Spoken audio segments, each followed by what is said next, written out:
Welcome. In this tutorial, I'm gonna show you or teach you how to see BeReal without posting. So if you want to know how I did it, just keep on watching. So first of all, if you're using Android phone, don't worry because the process is still the same. So let's get started. So first of all, you want to open your BeReal application. So now as you can see, I already posted a BeReal, right?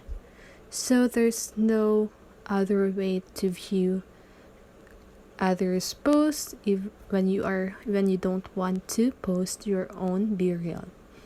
So for example, you don't want other people to see your face. Just go ahead and cover your back and front camera.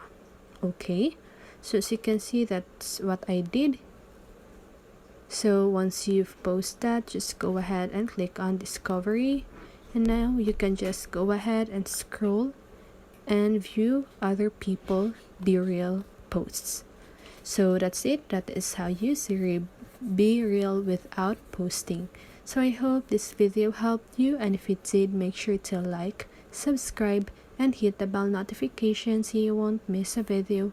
See you in the next one, and have a great day.